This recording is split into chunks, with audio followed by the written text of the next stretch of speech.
ये स्टूडेंट्स आज हम चैप्टर नंबर 16 स्टार्ट करेंगे। ठीक है,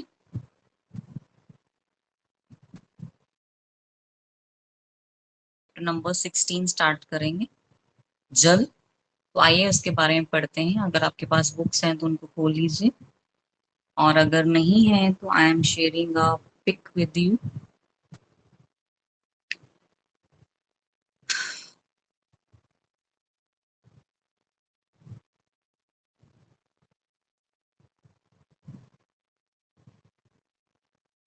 हाँ जी बेटा, बहुत ही आसान चैप्टर है ये, आप छोटी क्लासेस से पढ़ते आ रहे हैं कि जो जल है, पानी है, जिसको हम इंग्लिश में वाटर कहते हैं। ये हमारे जीवन के जितने भी काम हैं, लगभग हर काम में जल का उपयोग होता है। चाहे हम पानी पीते हैं, सब्जी बनाते हैं, सब्जी खाते हैं, रोटी बनाते हैं, उसमें भी पानी का, आटा गूंथने के टाइम इस्तेमाल होता है, नहाते हैं उसमें पानी का इस्तेमाल होता है, ब्रश करते हैं दांतों में, उसमें पानी का इस्तेमाल होता है। लगभग हमारे जीवन की हर क्रिया के अंदर पानी का डायरेक्टली या इनडायरेक्टली इस्तेमाल हो रहा है। बहुत ही इम्पोर्टेंट हमारे जिंदगी का एक अंग है जल।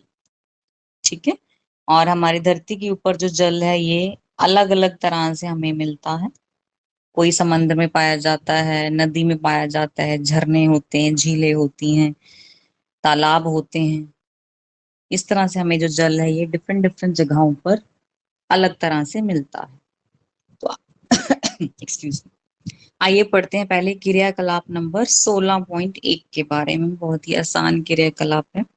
इसके अंदर बेटा आपने क्या करना है, आपके घर में अगर कोई न्यूज़पेपर आता है, समाचार पत्र आता है, या कोई मैगजीन आती है जिसको हम पत्रिकाएं कहते हैं, ठीक है, तो न्यूज़पेपर में, समाचार पत्र में, अखबार में अगर कोई पानी की कमी से संबंधित कोई न्यूज आ रही है, कोई खबर आ रही है, या कोई स्लोगन लिखा हुआ है, उसको आपने काट लेना। अखबार से पानी की कमी से संबंधित अगर कोई स्लोगन है, पोस्टर है, या कोई खबर है, उसको काट लेना है। लगभग एक हफ्ता आपने ऐसे देखना है। अगर पानी से संबंधित खबर आ रही है, वैसे तो आती ही रहती है, तो इसको काट के आपने अपनी कॉपी पे चिपका लेना। ये है आपका क्रियाकलाप नंबर पहला। हाँ जी बेटा, हमारा फर्स्ट टॉपिक है इसके अंदर कि कितना जल उपलब्ध है हमारी धरती में। ये देखिए, ये ग्लोब में हमारी अर्थ है, धरती है, इसको दिखाया गया है। अंतरिक्ष से अगर हम अपनी पृथ्वी को देखें तो कुछ इस तरह से दिखाई देती है। और ये नीला नीला सा जो रंग हमें दिखाई दे रहा है, ये क्या है? ये जल है, पानी है। इसीलिए हमारी पृथ्वी को ब्लू प्लेनेट भी बोला जाता है, इंग्लिश में ब्लू प्लैनेट, नीला ग्रह। नीला ग्रह कहा जाता है सिर्फ और सिर्फ ब्रह्मांड में जितने भी प्लैनेट्स हैं, वो जितने भी ग्रह हैं, उसमें सिर्फ पृथ्वी पर ही पानी उपलब्ध है। इसीलिए इसको नीला ग्रह किया कहा जाता है। नीला क्यों कहा जाता है? क्योंकि जो जल का रंग है वो नीला है, उस वजह से।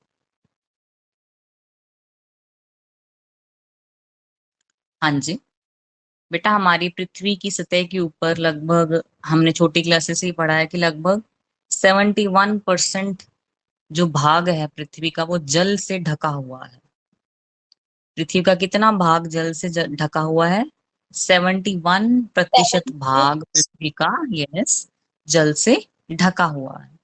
जो जल है ये कैसे कैसे हमारे पृथ्वी को मिलता है? ये बर्फ के रूप में मिलता है, समंदरों में होता है, महासागरों में जल उपलब्ध है, नदियों में, तालाबों में, ध्रुवीय बर्फ जहाँ पे सफेद भालू पाए जाते हैं, भौम भौम जल जो पृथ्वी के नीचे पाया जाता है, पृथ्वी के अंदर पाया जाता है, और वायुमंडल में वाष्प कणों के रूप में भी जल हमें मिलता है।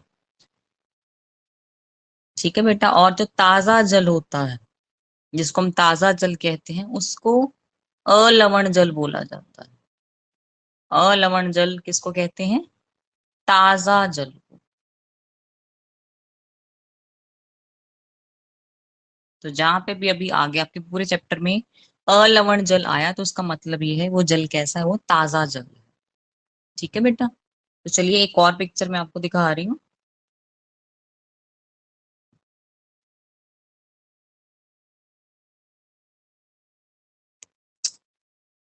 हाँ जी, एक और पिक्चर मैं आपको दिखा रही हूँ, उससे हम एक और क्रियाकलाप पढ़ेंगे, वो भी बहुत इंटरेस्टिंग है।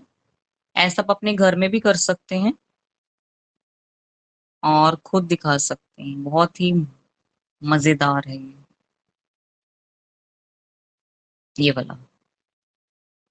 ये जो क्रियाकलाप है, क्रियाकलाप 16.2, ये आप घर में करके इसकी फोटो खींच के ग्रुप में भेजना, बहुत अच्छा लगेगा।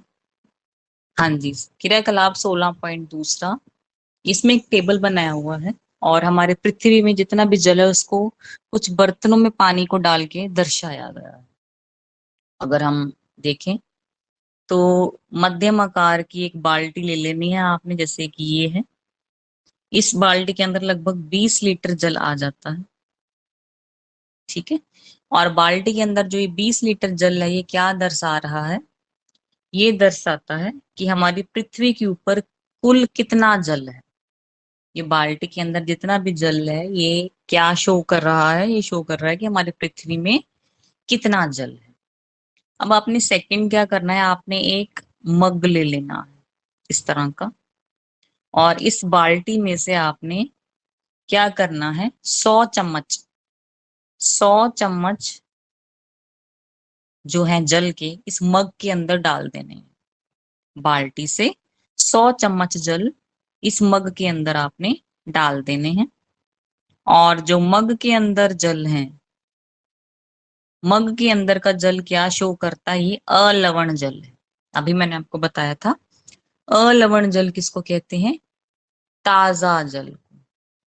तो मग के अंदर जितना भी जल है, ये क्या शो कर रहा है? ये है ताजा जल। ताजा जल। हाँ। अब बेटा आप एक कांच का गिलास या स्टील का गिलास, जो भी आपके घर में उपलब्ध है, वो ले लेना है। अब आपने क्या करना है, इस मग से 30 चम्मच पानी के इस ग्लास के अंदर डालने हैं, ठीक है। मग से कितने चम्मच डालोगे?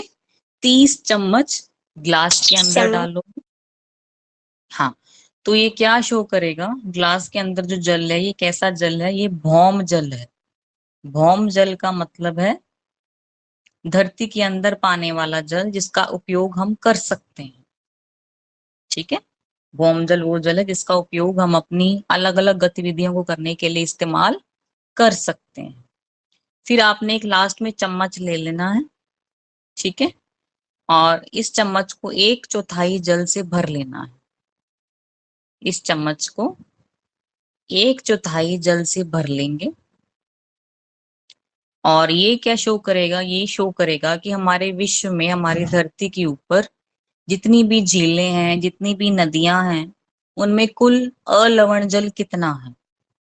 अलवण जल मैंने अभी बताया था कौन सा जल होता है, ये ताजा जल होता है, ठीक है। ताजा पूरी पृथ्वी के जल में। ऊपर ताजा जल कितना है झीलों और नदियों में, वो इस चम्मच की सहायता से हम जान सकते हैं।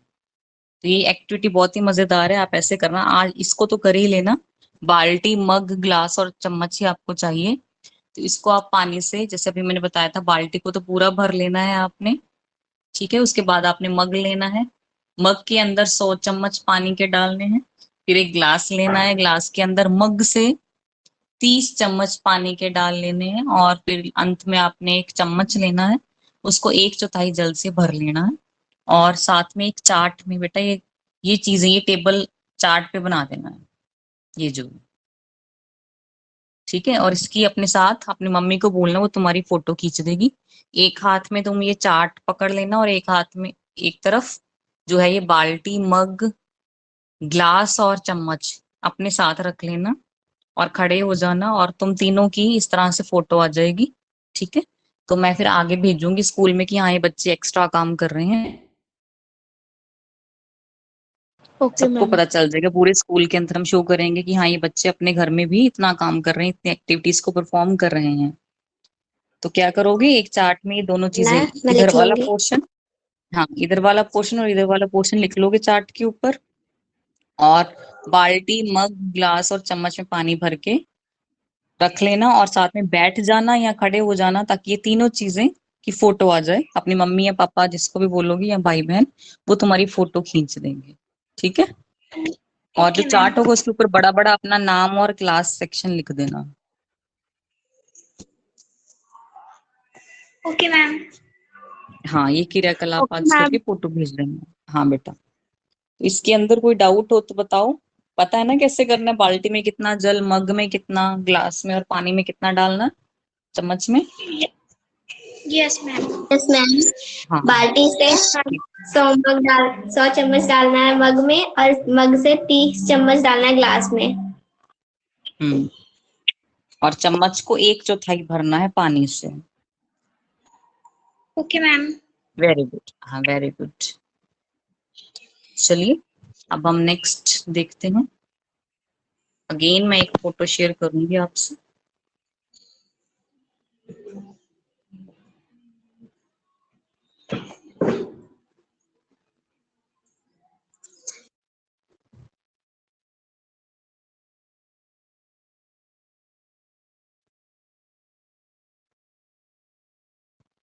हाँ जी बेटा, जितने भी कुछ हमारे इंडिया में भी ऐसे गांव हैं जहाँ पे पानी इजिली उपलब्ध नहीं है। बहुत दूर दूर तक लोगों को पानी लेने जाना पड़ता है, मटके लेके या बाल्टी लेके, क्योंकि उनके गांव में या आसपास जो पानी है इजिली उपलब्ध नहीं होता है।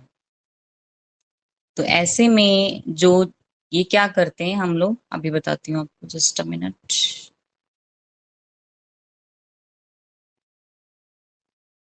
हम्म। तो जल के महत्वपूर्ण स्रोत कौन कौन से हैं, ये हम पढ़ने जा रहे हैं। पहला स्रोत है भौम जल। भौम जल, इसके नेम से पता चल रहा है, भौम मीन्स धरती का जल। हाँ जी। अगर आप किसी भी जलाशय के निकट, उसके पास किसी भी, जैसे नदी है उसके पास जो भूमि है, जो धरती है, उसमें गड्ढा खोदे, तो हम क्या देखेंगे कि जब हम वो गड्ढा खोदते हैं, उसकी मिट्टी निकलती है, तो उस मिट्टी में नमी बहुत होती है। ठीक है। उस मिट्टी में नमी क्यों होती है? क्योंकि उस मिट्टी के आसपास नदी बह रही है या पानी का कोई दूसरा स्रोत है, और वहां से जो जल है सीप के उस मिट्टी में भी आ रहा है, जो कि उस मिट्टी में नमी के होने का मेन कारण है। Yes ma'am. आइए अब जानते हैं भौम जल के स्तर के बारे में।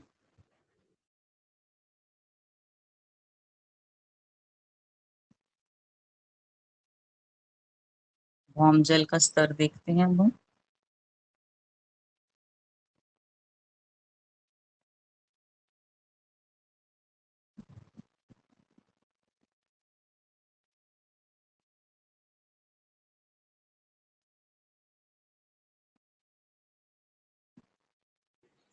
हाँ जी।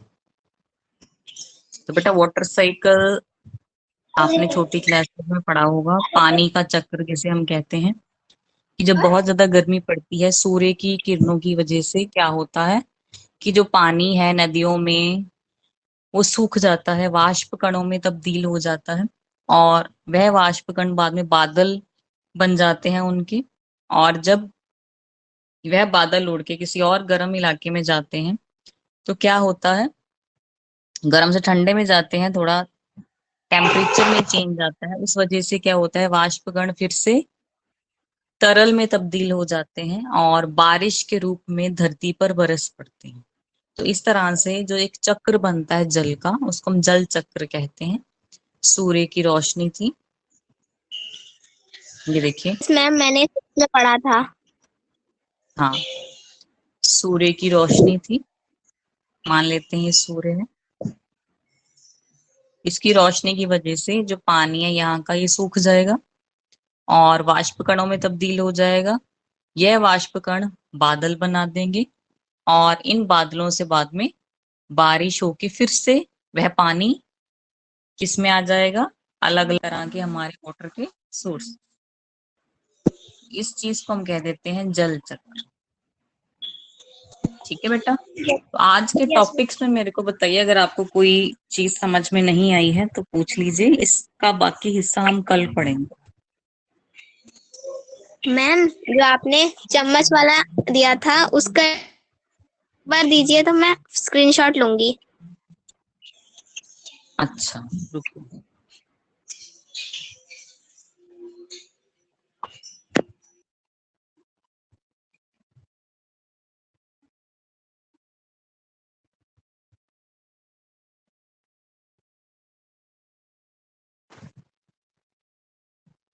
हाँ बेटा, ये रहा।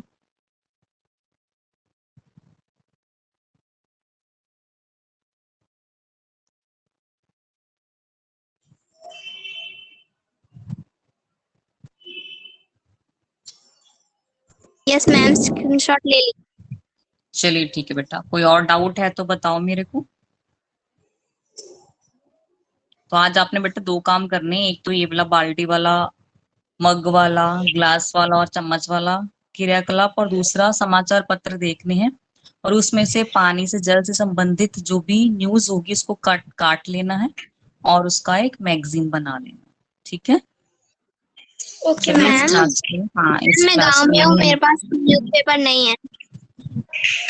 न्यूज़पेपर नहीं है तो अपनी किसी भी फ्रेंड से कांटेक्ट करो जिसके घर में या आसपास न्यूज़पेपर आता है, वो आपको फोटो भेज मैम देगी। मैं गांव में हूँ। मैम मैं गांव हाँ में तो हूँ फोटो, इसलिए। फोटो भेज देगी ना वो आपको व्हाट्सएप पे। Okay ma'am. व्हाट्सएप से फोटो मंगवा लो, हाँ। ठीक है बेटा। Okay ma'am.